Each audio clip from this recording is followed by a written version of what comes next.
Gang. My guys, welcome back to the channel once again, my man. You already know who it is and what I do, when I do, how I do, what I do. It's your boy, Marco Gippy, King Kesey, baby. Marquise Gibson, plenty reviews, variety vlogs, and petty reviews and reactions. This is gossip, cause people still talking. It's Cyber Talk Radio. Let's go. See that paper. After 27-year-old Brianna Shantae Williams made this 911 call around 7 a.m. on November 6, 2019. What's going on? I do not know where my daughter is. Did she run away? No, Where was she last seen? she was here with me. What was she wearing? A purple shirt and like pink pajamas, like a t-shirt. She was The pants were pink? Say again? Okay, just stay on the line with me. Do you know where she could have gone? No. Have you checked? Like she just came home. I just picked her up on Halloween night. She was with my mom in Alabama. Okay, have you checked the house? Yes. Okay. Did she have a favorite hiding spot in the house? Like under No. the bed? I checked on her there. Okay, let's check again. Go to her bedroom. Let's check her closet. Nobody else in the house has seen her? No, it's just me and her. All right, are you in her room? Okay.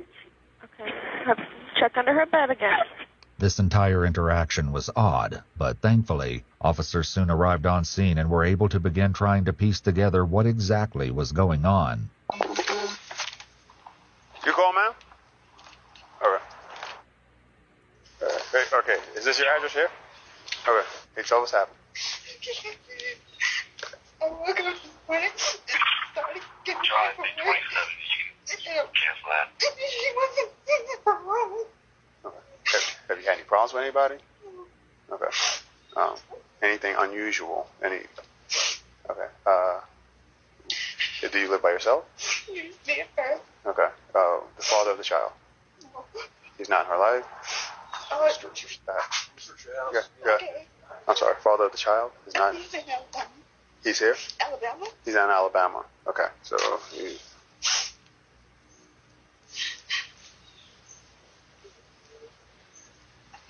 any problems with anyone else as far as any custody dispute between you and him? No? Okay. Alright. Has she done this before as far as anything like try to leave or get out or mess with locks or anything like that? Okay. Show me which door was locked real quick. Or unlocked. Was it the back door? Okay. Did you say move in or? Yes. Okay. When did you move in? Like, I started moving stuff. Well, I signed a lease back in June, but the place kept getting broken. 693, from So I 35 didn't on want that to move here, but the guy was like, leaving it vacant. Put me in that risk. Okay. When did you actually move in? In June? Or? No, like a week ago, a few days ago. Okay. Today's Wednesday. Okay. Okay. Did you move in, let's say, over the weekend? Yeah. Alright. Alright. Actually, Brianna and Taylor had only moved in 3 days ago on November 3rd. Apparently, since June, Brianna had been paying rent on 2 properties, this house and an apartment across town. Police would get into the details of why she would want to do this later, because as you can see, she seemed more interested in her phone. So you said she does not go to school? She does not go to school. And we last saw her at midnight? When she put her to bed. Who normally takes care of her when you're not available? Well, I'm not. She's with my mom Where's your mom at? in Alabama. Well, I'm just saying, because she's not in school, like daycare-wise. Where she go? Oh, she was with my mom. I just picked her up on Halloween. Okay. Brianna off her phone long enough for her to share contact details for Taylor's grandmother and biological father. Both Taylor's grandmother and biological father would need to be followed up with, but right now, the focus was kept local. Law enforcement from all over the city started to arrive on Ivy Street as several of the first responders searched the house. While they didn't find any obvious evidence, they definitely noticed a few things out of place. It's kind of odd with her. That's more than one. She had that. Right. There's more than one gun out. So the guns were out? Yes. So, well, you see them right now, there's guns that are out. Okay. shotgun out, his pistol out, and then there's an empty holster on the kitchen area. Taylor's bed, a pair of slippers, and an open box of crackers were found in one of the bedrooms. Her jacket and backpack were in the kitchen, next to a pack of unopened air fresheners. Besides this, though, there was nothing. No toys, no drawings, no family photos. The police likely had to wonder if this was just a reflection of the recent move, or possibly something more sinister. When looking closely at Taylor's bed, police noticed a reddish-brown substance on the side of the plastic headboard. A similar stain was found on the bedroom door. Fearing it could be blood, they did a quick field test called Hemodent, which tests for the presence of mammal blood. The result was negative, but the officers would keep the stain in mind as the investigation continued. Investigators looked through every inch of the house, but didn't find the little girl. Besides being unlocked, the back door showed no signs of forced entry or other damage. Back outside with Brianna, the officers thought of another place to search. Is this your vehicle? Okay. Can you open it up for me? Does she have a favorite toy or anything like that she normally takes with her? Mr. Bear? Man, you have a recent picture of it? There were more signs of the little girl in the car than inside the house, including a pink unicorn in the back seat. Something about the car, though, made the officer pause.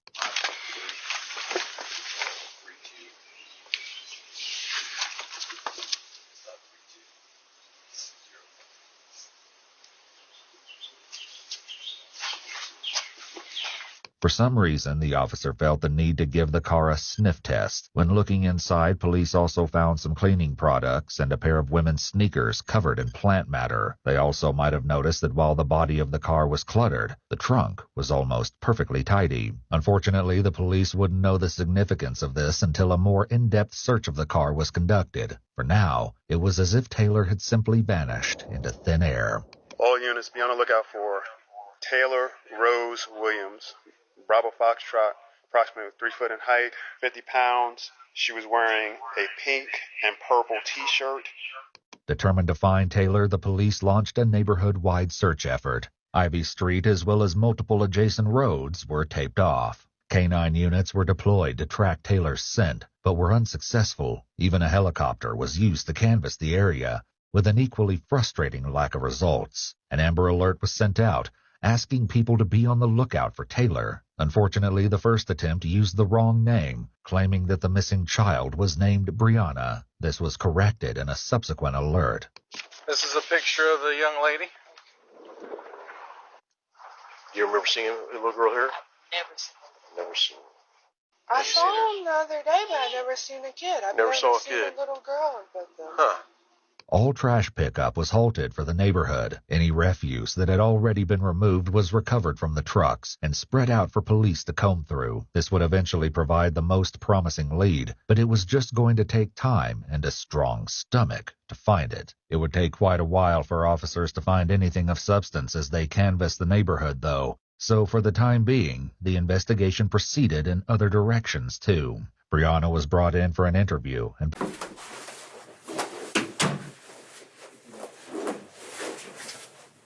almost immediately, it looks like she gets comfortable, as if she's ready for a nap. Her daughter has been missing for hours, yet she doesn't appear panicked. Frequently, when a child is missing, a lot of officers' efforts have to go towards calming a parent down. But clearly that wasn't the case here. This was just the beginning of Brianna's strange behavior. After almost 45 minutes, detectives arrived to speak with Brianna, disrupting her apparently peaceful slumber. Hey, Brianna. Back again. You all right? You need anything? Water or anything? You okay? You need to go to the restroom or anything? You good? You sure? All right. I'm sorry we had to meet under these stressful circumstances. I'm gonna, Officer Whitaker's with our missing persons unit, right?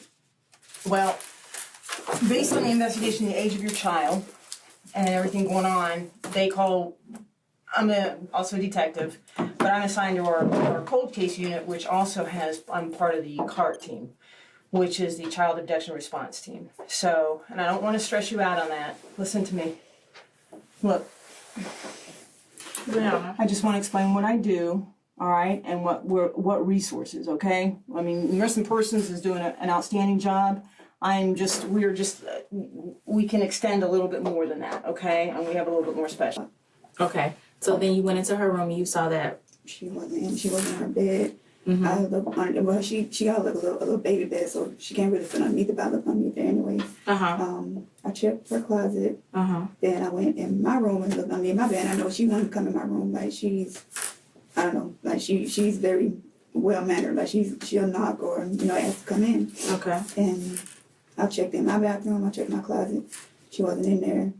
So then I just started checking the cabinets. And she wasn't in there either. Like, okay, I'm gonna go outside.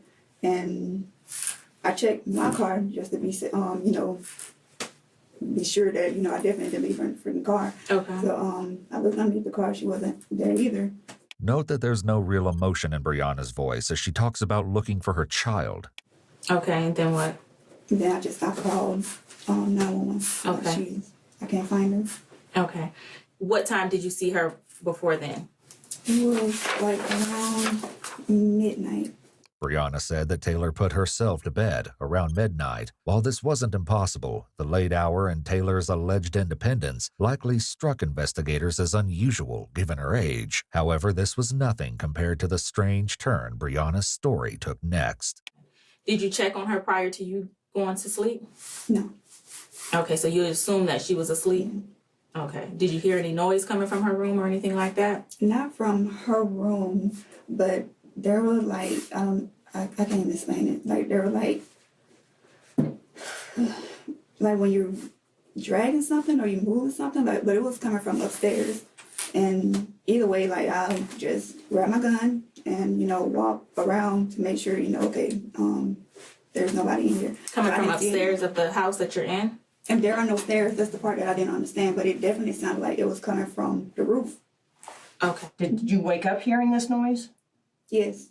Like the little, whatever noise it was, it sounded like it changes. Like sometimes I can hear it like near where I sleep. Sometimes it's like back towards the kitchen area. Okay. And it sounded like dragging noise? Yes, it's like somebody's moving something or walking. So you said you grabbed your gun. So you have a gun? I grabbed my gun and then. Did you check the house? Yes, I walk around the open spaces that I know, people can come in through. And I didn't see anything. Did you go outside and check? I didn't go outside. Okay, so you just checked around the house? Yes. Did you go in your daughter's room at that time and look in? No. Okay. Brianna said that she didn't see anything amiss when she searched the house and that all the doors were still locked. Still, if she was alarmed enough to arm herself before walking through the house, it makes no sense that she wouldn't take a few seconds to check on her sleeping child. Some of the officers and residents shared a similar sentiment. May. And I understand she was in Tuscaloosa? Yeah, she was with my mom. Okay. Your mom, who's your mom? Carissa. Carissa. And how long was she in Tuscaloosa? When did she go there? That was off and on. She's been there pretty much all summer, actually. So you went down there to pick her up and brought her back here for one day? Over the weekend. And then because it's only like 7-8 hour drive. Like, I used to drive from Virginia to Alabama over a weekend, and that's 17 hours. So. Okay. So you bring her back on the 31st. How long was that visit? That one was since the beginning of October. So the full month she stayed in October with your mom, Carissa. And prior to you dropping her down there October 1st, or the first part of October, when was the last time she was there before then? Like the first week of September she was here. Mm-hmm. I think whenever the storm hit. Would your mom be able to tell us what days when she last saw your daughter? So I think we have her number, right? Yeah. So if we call her, she's going to say that she saw her in the month of August. Yeah. Okay. Brianna had no way to know that the police had already spoken with her mother, and they would confront her with what Carissa told them soon enough. Okay, so when she was here with you, during the weeks or weekends and you had to work, who was watching her? Oh, no, like when she was here, like those days that I'm off, so no one is watching her besides me. So since you've gotten back on the 31st, you have not been to work? No, okay. I'm still on leave. You're on leave until this morning. How long have you been on leave? It's been since October the 29th or 30th. The 28th? I'm not sure. You would take her to your mom every time? Yes, or I just don't leave her there. That's why. I was like, I couldn't, the back and forth, and I didn't want anybody else watching her. Like, I don't know people here like that. But you were going to take her to the lady you met on Craigslist today to watch her? Okay. When searching Brianna's phone, police had come across communications between her and the woman she'd found on Craigslist to watch Taylor. When police followed up with the woman, she told them that Brianna had texted her this morning to say her services wouldn't be needed after all. This was only one of the many discrepancies police would find in Brianna's story. You said your hours changed, so did you change positions or your job title or what? No, just the hours. What is the norm? What is it supposed to be? Oh, I don't know the rotation. You don't know your rotation at work? Not the duty hour rotation. So you don't know. You couldn't tell me right now when you were going to be on call next? If I had my planner, I could, but not no. My planner or my phone, put them in there. So how? I think Friday would be the next time I had duty because I was on leave. So. Standing duty was part of Brianna's job as enlisted Navy personnel. This tended to be a 12-hour shift, once or twice a week. The fact that Brianna didn't know her duty schedule, especially since she claimed she would have had to arrange childcare whenever she was scheduled, was odd. However, this paled in comparison to what police were about to reveal. They called your mom. Mm-hmm. She hasn't seen your daughter since January. Yeah, she has. Okay, why would she say that? October. Why would she say that? This is Carissa. This is your mom. That's my mom. Why would she say that? She would not say that. In a subsequent interview, Carissa Williams repeated what she'd told investigators that day on the phone. The implications were spine-chilling. Please note that the police department made redactions to remove Taylor's name from the recording. So you hadn't heard from her in 2 years, hadn't talked to her? Prior up to that, yes. So out of the blue, in 2 years, she called you? No, it didn't go quite like that. Well, tell me how it went. Yeah, I couldn't bring it in my personal business. It's hard to imagine anything more personal than a missing grandchild, but Carissa still seemed reluctant to go into detail about what she knew. I want you to understand the severity of what you're doing. I know. Okay. Yeah. And with me wanting you to understand the severity of what's going on is I don't care about anybody's personal life. We are going to find and whatever happens, whatever gets in the way between us, we're going to deal with it. Mm-hmm. That's not a threat. That's a promise. Have you had any conversations with her about telling her commanding officer anything as far as you, if he calls you, that she was coming to get? That's the part that I didn't hit. That she did. This was just last week.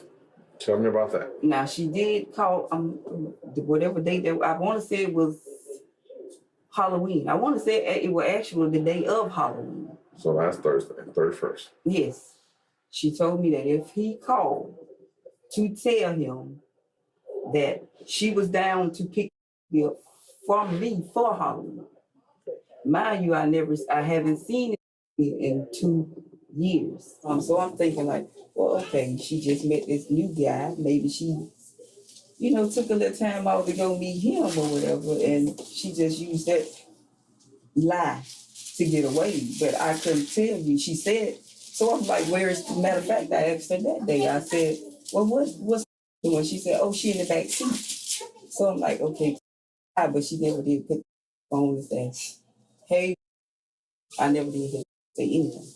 Police followed up with the man Carissa alleged Brianna had recently started seeing, particularly since Brianna hadn't mentioned him and in fact insisted that she didn't have a boyfriend. However, he didn't have much information to share. He was only vaguely aware that Brianna had a daughter and assumed that the little girl had been staying with her father when he and Brianna were together. When police checked with Taylor's father, Maurice, he hadn't seen the little girl lately either. All he could tell them was that the last time he did see her, at the funeral for Brianna's grandmother, he didn't think she was being fed enough, as she was very small. He added that he had a difficult time checking up on Taylor after that, though, as Brianna changed her phone number frequently. Maurice provided investigators with a DNA sample and said he was willing to assist in any way that he could. Back with Brianna's mother, Carissa told police that she'd previously watched Taylor for extended periods of time, but that ended when Brianna enrolled her in daycare on the naval base. The last time she'd seen the little girl in person was also at the funeral for Brianna's grandmother.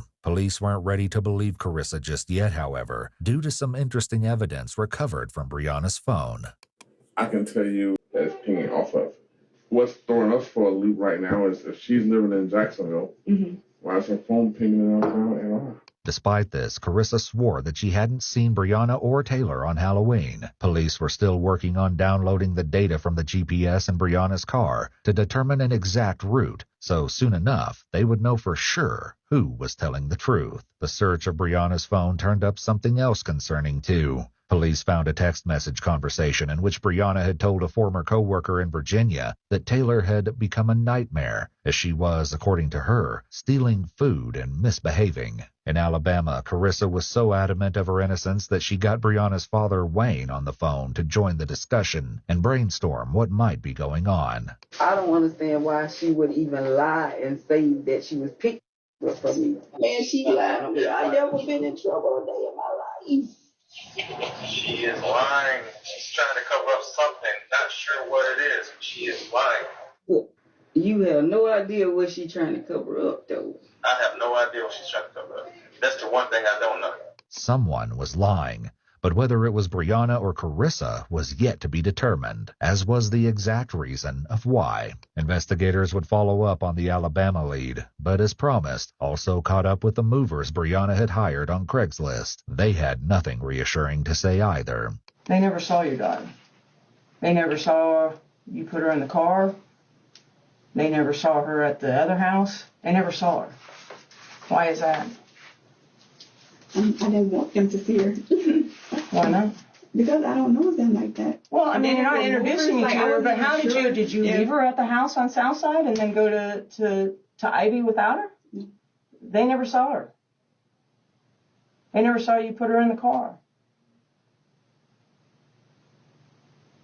So what happened? Nothing happened. Well, where was your daughter? She was with me. She wasn't with you. Yes, she was. The two movers are saying that they never saw.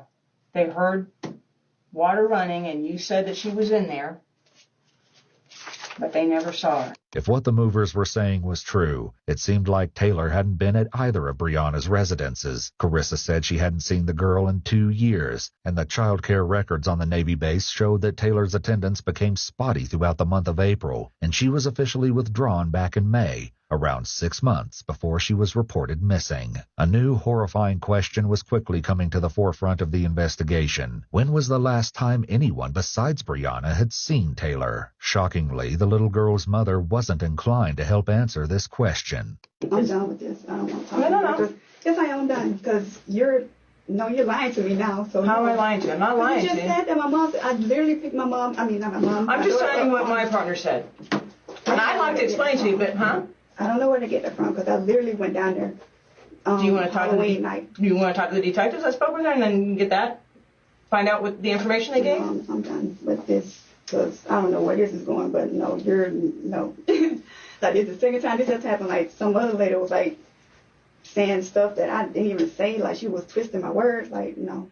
Brianna has no idea that her odd behavior was quickly becoming the least of the police's concern as they were searching her apartment at that very moment. Just like they'd done at Ivy Street, police canvassed the area and talked to Brianna's neighbors. Disturbingly, very few of them recalled ever seeing a little girl. One man who did, named Carlos Johnson, said he found Taylor roaming the apartment complex unaccompanied back on April 17, 2019, looking for her mother. He took her home only to find her wandering the parking lot again a few days later. Carlos said that Taylor didn't appear frightened or distressed, like the situation was familiar to her. He also told police that he would see her waving at him from her window at times when Brianna's car was gone, suggesting to him that the little girl was alone. If police thought this was bad, then they must have been horrified when they entered the apartment itself. From the outside, Brianna's apartment was unassuming, and looked just like any of the others in the complex. But as soon as the door was open, it was clear that something awful had happened inside. The entryway to the apartment was filled with trash, as was the kitchen. It was so cluttered with random items and refuse that it was nearly unusable. The living room was not in any better condition, having been taken over by a heaping mountain of trash and personal belongings. It seemed no effort had been made to separate the two categories. There were children's toys and clothing included in the mess, most stained with what appeared to be feces. One of the toys in particular probably stood out to police, thanks to Brianna's description.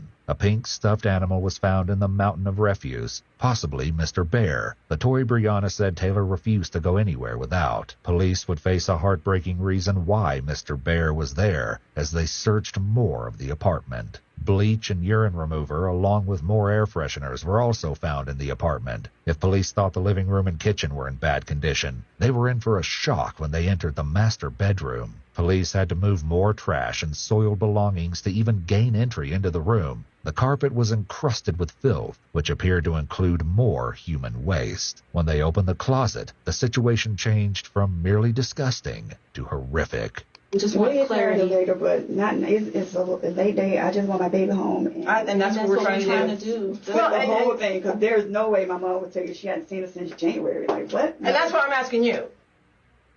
Okay. Do you want to continue to talk to us about what's going on? I do not right now. No, like this is going too far. Like not. Okay, so you don't want to answer any questions as to the whereabouts of your daughter. I don't know where she is. And I'm trying to get the background. Yes or no? I've told you everything that I know. Like, I don't know. But you don't want to answer any more questions? My mom is on her way here now. My mom is on her way here now. Okay. Do you want to answer any? You want to talk to her when she gets here, you can talk to her when she gets here. But you don't want to talk to us anymore? I do not want to talk to her. Okay. I need to call my job. Well, we'll take care of that for you. Do you need anything like a bathroom or water or anything like that? I need to talk to legal. Because I was going to talk to them about the lease. Okay, do you need water? Do you need a bathroom or anything like that right now? If you need anything, knock on the door.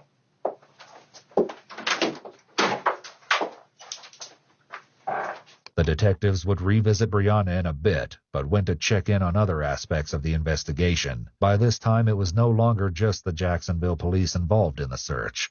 They'd been joined by the Jacksonville Sheriff's Department, the Alabama Bureau of Investigation, FBI, and even the Naval Criminal Investigation Service, or NCIS. Additionally, the neighborhood canvass around Ivy Street continued the whole time Brianna was at the police station. Just before 10:30 p.m., officers in the area ran into a surprise visitor. What's your relation? My father. Okay. All right. Give me 1 second. It's short, and the sergeant really, we don't have much to say right now. If you want, you can go down that way towards the command post and, let them know your relation. But they don't have any information. I can't tell me where she is. Back at the police department, Brianna was still in the interrogation room. If she was worried about her daughter or even concerned about what police might find when searching her apartment, she did a fantastic job of hiding it. But found a few ways to help pass the time, including fixing her nails, redoing her hair, and going to sleep. 4 more hours went by, during which Brianna again attempted to get some sleep in the interrogation room.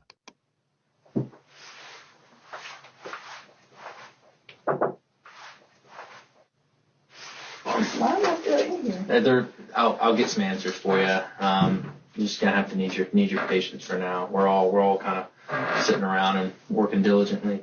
We're not really sitting around doing nothing, but I'll get some answers for you. Okay? My commandos? Yes, I do believe so. I've been here all day. I know. Just be patient with us, please.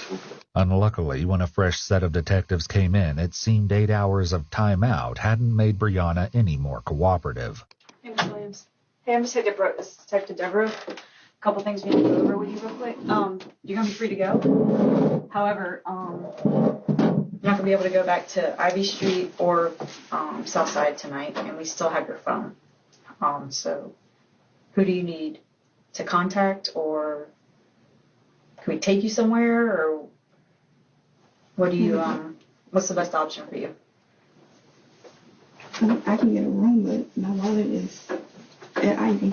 Brianna never came up with any options of her own, so the police called her command, who sent a petty officer from the base to come pick her up. Notably, over a total of more than 11 hours spent at the police station, Brianna never once asked for an update on the search for her daughter. When Brianna's mother, Carissa, heard about her daughter's lack of cooperation, she was perplexed. Why wouldn't she want to talk when her is missing? You know her better than I do. Because some of the things, I can't even say some of the things, a lot of the things just not adding up to me. We can agree on that. Investigators also asked Carissa some questions about Brianna's personality in general to see if it would help make sense of her odd behavior. How is she? Is she like an emotional person? Do she shut down if she feel like it's getting too much? No, I'm just saying if something traumatic happened, is she one that's going to show emotions? Use an example. Your mama's funeral. How was she doing that? But she didn't cry. No, she didn't cry. No. Brianna was reportedly very close to her maternal grandmother, who had raised Brianna for a large portion of her childhood. The fact that Brianna did not express grief at the time of her death may have stood out to police as eerily similar to her behavior in the interrogation room. Investigators also learned that Brianna was known to visit her grandmother's gravesite in Alabama regularly.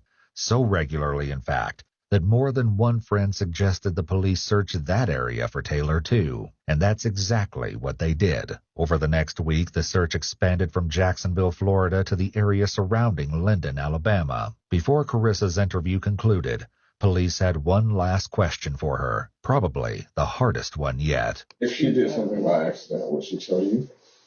I'm not sure. That's why I wanted to talk to her. The investigation continued on for the rest of the week. The mounting evidence police collected was far from reassuring. None of it, however, led them to Taylor. Growing desperate, police decided to try talking to Brianna a different way. Since Brianna's father, Wayne, had been cooperative so far, detectives asked them to make a controlled call to Brianna to see if he could learn anything. It didn't go well. Yeah, I've been thinking, and I was wondering, anything you can do, anything you remember, that anybody look wrong or anything, you know somebody that might help? Everything I know. They know everything with your phone? I mean, even other than that, but they know everything I know. Okay. What's in your phone? Sometimes, like, what would help us? I don't have anything extra. Like, they literally have everything. Like, what we need to find. You know what I'm saying? If you tell me that, I can call them. See what I'm saying? I still got to take the number down, check the K number. I can call him and tell him what to look for in your phone. But how am I supposed to know what to look for on my phone? Yeah, but I thought... Man, I don't want to talk about this right now. I'm trying to go to sleep. Like, I don't know what else to tell y'all. Y'all keep calling me and asking me the same questions over and over again. Like, trust me. Brianna's annoyance raises a host of red flags. What she did next, though, stood out the most. You said everything's in your phone, but what else can it do to find? Look, I don't know. Yeah, but... Hung up on me. I can't believe she hung up on me. Police had better luck when they recruited two of Brianna's closest friends, Chelsea and Dorielle, to also try and make a controlled call. Hey. How you doing? Okay. You just been resting today? Yeah, I'm going to well. Go by the water. Chief said anything to you today? No. He called and asked if I needed something from the commissary, but that was it. You ain't talked to your dad anybody today? No. Yeah? No. Did he go back? Yeah. Is your mama gonna come down I have no clue. there? You're so quiet. You miss us already? No. You don't miss us? That messed up, bro. Just because you're mad. I'm gonna put the damn mouth. Anything been on your mind today? You had anything on your mind today? No. With Taylor's disappearance so fresh in everyone's minds, there had to be a reason that the case wasn't weighing on Brianna. As was becoming typical, she didn't seem inclined to share what that reason was. Like, ain't no, like, coverage on Taylor no more. Like, everything kind of, like, died down. Like, we, like, super kind of nervous that they just count them in the, like people didn't forgot. Like, basically, they just, like, they moving on in the world. And what? They just gonna forget her? We need you to say something because, like, that's the only thing I feel like that'll bring, like, some light back to her story. Some. Well, we really just want to know just what's going on. We still, like, you know, we're going to be there for you. We want to be there because we want to know what's going on for that closure. I don't even know what's going on. You ain't heard nothing? No, like nobody talks to me. Like the only time somebody call for me is like, oh, what y'all doing? I'm doing. I don't know. I'm pretty sure my chief is doing it to make sure I'm not getting off myself because he calls like very randomly. People coming knocking on the door like, oh, you're not who I'm looking for. Bro, you know what room this is. Like, don't do that. Yeah. Especially you're the CDO too. Like, you're the, the duty person. Yeah. I know why you're here. Don't act like, you just popped up here. Time would soon reveal that the Navy command had been more on top of things than anyone could have imagined. Brianna's co-workers weren't the only ones who'd been attempting to check up on her. Did your mama come down there? Because she had told us that, well, she had told your daddy that she was coming down there yesterday. She been coming since Wednesday. I was about to say she's been coming there since the day that it happened. But, like, I've given up on her. Like, I don't know what the hell going on with my mom. I think you might need to ask her, like, why y'all's story is different. Like, why you saying that if she, she really was here? Mm. What that's about? You need to ask her that. Good, you think I'm gonna get a true answer after all this? I don't know, but you don't want to at least want to know why she's saying that? Like, what is her reasoning? I mean, I do, but do y'all really believe she's gonna tell the truth? She hasn't told the truth yet. I don't know what her reasoning is, but it's to keep the lie going for so long. Cause I mean, it's too late now. She can't backtrack. Chelsea and it's too late now. She can't backtrack. Chelsea and Doriel then asked Brianna about the possibility of there being evidence in the apartment she left when she moved to the house on Ivy Street. Do you think it's something maybe in the old apartment that they'll find that'll help?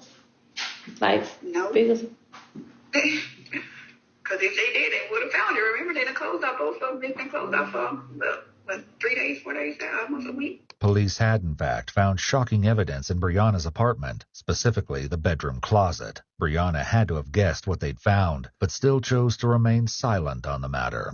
So, Brianna, you hadn't thought about, like, her just being out there by herself? You know she's scared of everything. Like, that. You don't think about that? Girl, I don't want to think about that right now. I mean, well, I've been thinking about it. Okay, then don't think about that. It's cold. That's kind of why I think I can't sleep knowing that it's, and you know how innocent she was. Like, she really cling to the people she know. I think that's why it's eating me up so much. Hauntingly, Brianna's only response was silence. If he think it's a good idea, would you be okay talking to detectives again? Yes. Yes. The same ones, or you want some new ones? Oh, hell no, not that lady. Okay, bruh, that's what I was going to ask you, man. I'm not talking to that lady. Based on Brianna's lack of cooperation and some other concerning evidence that would be addressed soon, police decided to place her under round-the-clock surveillance. It didn't take long for this to pay off. Early on November 11th, just 5 days after Taylor went missing, Brianna was seen donating some of Taylor's belongings. This included stuffed animals, clothes, and even some unopened packages of toys. Around the same time, the efforts of all the officers digging through countless heaps of trash finally paid off. They stumbled upon a box addressed to Brianna, along with certificates from the Navy with her name on them. This wasn't what they were most interested in, however. Also in the trash were several notes from the daycare center on the Navy base, requesting a change of clothes and a toothbrush for Taylor. In the trash, police also found several art projects, which police assumed had been made by Taylor. One of the projects was a handmade card from Taylor to her mother. Why Brianna didn't want these items, especially when her daughter was missing, was a mystery. There was also still the issue of what was discovered in the closet in Brianna's apartment. To say it was disturbing would be a massive understatement. One of the first things investigators noticed was a foul odor emanating from the space. It was impossible to say if this was a result of more feces found inside, or the mysterious stains covering the walls and carpets. It seems a minor effort had been made to control the smell by sprinkling baking soda on the rug. Police took multiple DNA swabs from the inside of the closet, collecting samples from the walls, floors, and each stain. It would take time to receive DNA results, so they also conducted a field test to determine if any of the stains were human blood. Dismayingly, while the swabs didn't immediately indicate blood, many of the stains on the walls reacted when sprayed with luminol. Fearing the worst, police opted to have a cadaver dog brought to the apartment. However, the smell of feces and trash was so overwhelming that the dog was unable to effectively alert. Police resorted to ripping out the carpet from the closet and taking it outside. In the fresh air, the dog was much more effective and alerted on the carpet right away, indicating that at least some of the stains came from human remains. This wasn't the only area that got a response. When cadaver dogs were brought to Brianna's car, they alerted in no less than 3 areas: the driver's seat, the rear seats, and trunk. When police took a closer look at the trunk of the car, they noticed that there was an unknown whitish residue on the interior. They also found a broken fingernail and an air freshener jammed into the trunk lid, which likely came from the package found in the Ivy Street house. The vehicle had a pervasive scent of cleaning chemicals. Despite the car wash, they also located some reddish dirt on the underside of the vehicle that matched the soil on the dirt road in Alabama. There was now no way to deny it. This was no longer a missing persons case, but rather an investigation into a death. Brianna's mother had feared this outcome all along. I want your honest opinion on what you think is wrong. Okay. To be honest, I think she flipped the switch. What went wrong to make her flip the switch? Did she ever have a problem? I never witnessed it. Were you aware of it, though, whether you witnessed it or not? Mm-hmm. Were you aware of it? Of her having a problem, even though you're saying you haven't witnessed it? Are you aware that she has one? What makes you think she flipped the switch? So I would say just speaking with her dad. He just told me. No, he just said, she gets angry at like the simple things. He just asked her to tell his girlfriend thank you, and she got so mad that she just blocked her on all social media and completely stopped talking to him. Police planned to place Brianna under arrest on November 12th, following a final gruesome discovery. The charges she faced at this time were child neglect and providing false information to law enforcement officials. Her chief was sent to pick her up on base and bring her to the police station for booking. However, no matter what he may have expected, what happens next is so shocking it must have shaken him to the core. I hate watching bad news. Stuff like that on the news, and I hate going back and forth with it, where everything's going on. But now they're saying that you're a person of interest now. Yeah. I mean, oh, shit. Open the door.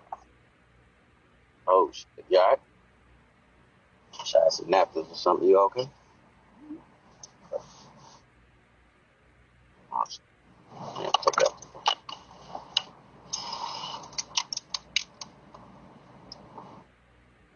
I don't know why they were saying that.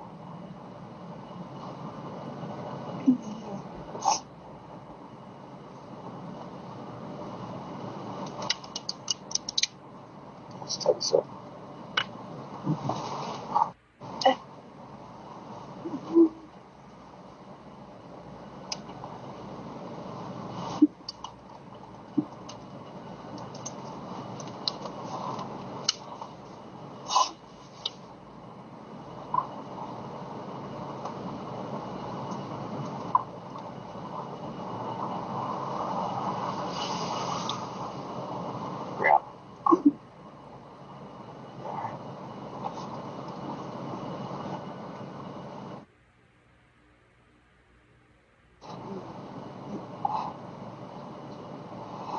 It was quickly becoming obvious that something was wrong with Brianna, but the chief could not have possibly predicted how dire the situation was about to become. I don't know why.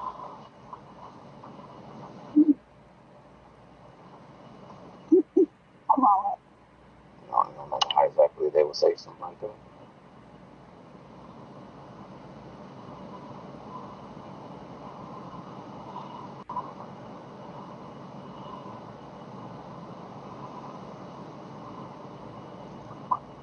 You need to go back to your room and lay down and everything.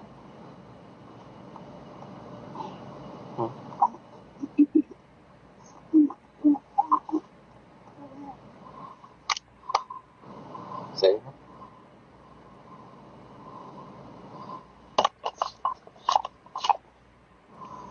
Hey, you gotta say something. Say something.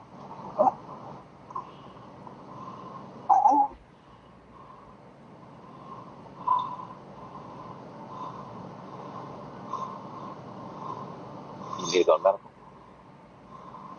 Williams, are you okay?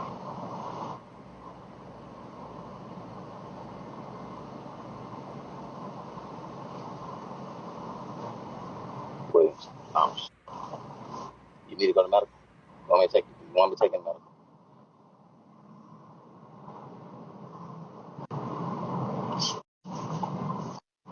There was only so long the chief could wait for a coherent answer before he decided he needed to take action, and it wasn't a moment too soon, because what was coming would likely stay with him for the rest of his career, if not his life. Sorry.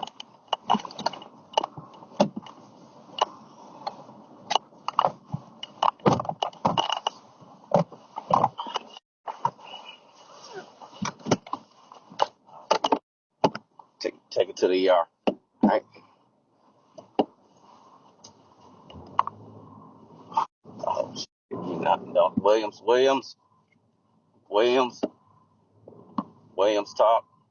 talk to me, Williams, talk to me. Just minutes later, as the pair were en route to the hospital, the worst happened. Oh, shit. You not no. Williams,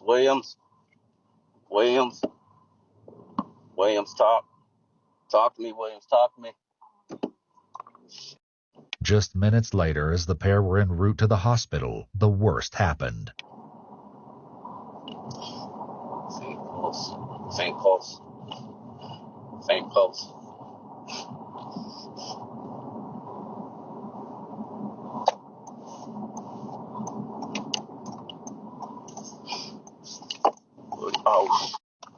Oh, shit. No. Oh, my God. Shit.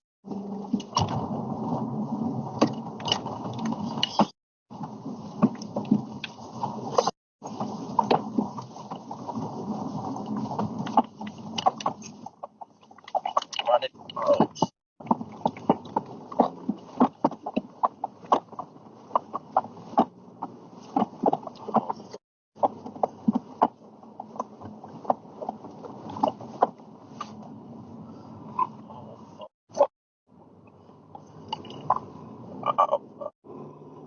No,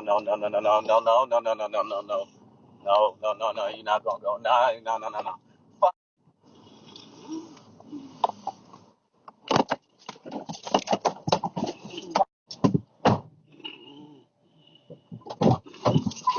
Come on.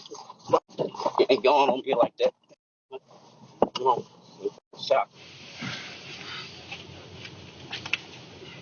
The chief arrived at the Navy base emergency room just moments after Brianna's massive seizure, and she was still deemed to be in critical condition. There was only so much the doctors could do without knowing what was wrong with her. Brianna slipped into a coma and was placed on life support. Her condition was determined to be unstable. While Brianna's fate was up in the air, elsewhere other questions pertaining to the investigation were finally being answered. Police finished downloading the GPS data from Brianna's car. It confirmed what they suspected based on her phone records, showing that she had made 3 back-and-forth trips to the Linden, Alabama area between October 31st and the very early hours of November 3rd. Police retrieved video of Brianna getting gas along the route she took, though it was impossible to tell if Taylor was in the car with her due to the vehicle's tinted windows. They also found evidence that Brianna had stopped at a car wash on November 4th. Security footage from the business didn't show anyone else in the car with her. Most significantly, the GPS proved that Brianna's mother, Carissa, had been telling the truth. The GPS showed that while Brianna had gotten close to her mother's residence, she had not driven there. It also showed that on her final trip to Alabama, she'd spent almost 20 minutes on an out-of-the-way dirt road and wasn't far from the cemetery where Brianna's grandmother was buried. Obviously, police wanted to know why and assembled a search team consisting of police, medical professionals, and dogs to go and search just outside Linden, Alabama for themselves. The area was divided into quadrants to be excavated and sifted through. While a cadaver dog searched the area, it didn't take long for the investigators to uncover some tragic results. Partially buried in a shallow grave, police found a trash bag wrapped in a shower curtain containing a children's t-shirt covered in decomposition stains. But it was about to get worse. Just yards away, the first bones and bone fragments were found. Most of the skull was found a short distance away, along with a clump of human hair that might have been Taylor's. The remains had been scattered and seriously damaged by animal activity. As a result, police were only able to recover a small portion of what they suspected to be Taylor's body. However, they would have to wait on DNA testing to prove it, since the remains were almost completely skeletal. Police were pretty sure about how the body came to be in Alabama, but the only person who could confirm their theory was Brianna, and she remained in critical condition. A search of Brianna's quarters on the Navy base led investigators to believe that Brianna had ingested laundry detergent.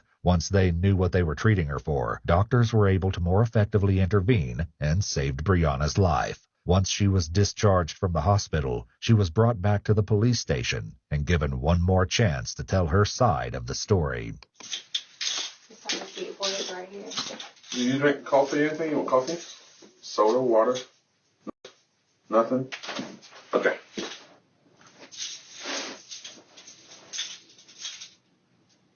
Just like before, Brianna quickly made herself as comfortable as possible and appeared to try to go to sleep. This time, though, she only had to wait about 20 minutes before detectives came in to talk with her.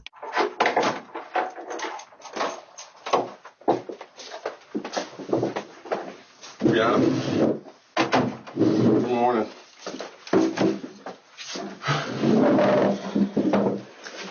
I need to sit up. We're going to go over some paperwork again, okay? Then I'm going to go over the rest of your rights with you, okay? And I want you to just acknowledge that you understand. You do not have to make a statement or say anything. You understand that?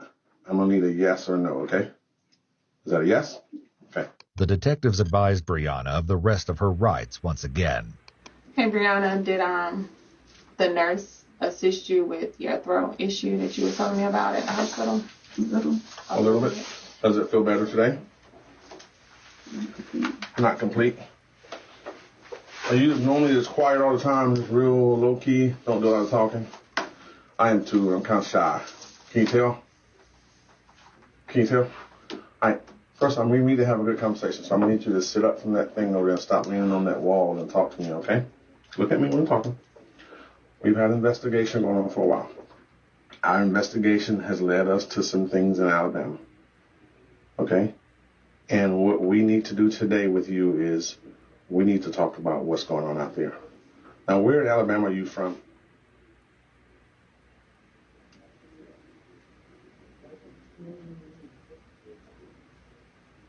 Are you from Alabama? Is that a yes? You got to say yes or no to me, okay? I can't have head dialogues and we can't have misunderstanding. Are you from Alabama? I don't want to talk. You don't want to talk? Okay. Right. You're tired? You don't want to talk? So you don't want to talk to the police at all? Okay. With that anticlimactic end to the interview, Brianna followed her pattern of behavior throughout the case and went back to sleep. Ultimately, police didn't need Brianna's cooperation in order to answer their remaining questions. 4 days after this failed attempt to speak with Brianna, on November 25th, DNA testing proved the remains found in the Alabama woods belonged to Taylor. As a result, Brianna was now facing charges of murder. Due to the poor condition of the remains and the fact that the searchers were only able to recover about 10% of Taylor's skeleton, it was impossible to determine a cause of death. However, analysis of her tooth enamel and skull showed evidence of serious malnutrition. They also couldn't provide an exact time of death and were only able to say that the little girl had passed anywhere from several weeks to several months ago, between May and November 2019. Given that the rate of decomposition is dependent on the size of the human and environmental factors, decomposition can start as early as 24 hours after death or as late as 72 hours after death. In conditions where the body isn't exposed to the sun and is in a climate-controlled environment, it would take at least 4 weeks for the body to begin to skeletonize. In this particular case, Taylor was a small, malnourished child and covered with a plastic shower curtain. This would slow down the rate of decomposition by locking in moisture and protecting the remains from bugs and direct sunlight. The issue of knowing the rate of decomposition in this case is the variable of animal activity, which could expose the remains to the elements at different rates. if her remains had no indication of animal activity, were wrapped in plastic and placed in the shallow grave shortly after time of death, it could take over 30 days to begin to see skeletonization. It's a very real possibility that the little girl starved to death, locked in a closet by her mother and left to waste away in filth. The reason for the stains on the closet walls would remain a mystery, though, without a determined cause of death. In September 2022, Brianna pled guilty to second-degree murder. Though her attorney repeatedly requested she face a reduced sentence due to her exemplary military record, she was sentenced to life in prison. Though her incarceration will do nothing to bring her daughter back, at least justice for the innocent little girl was served.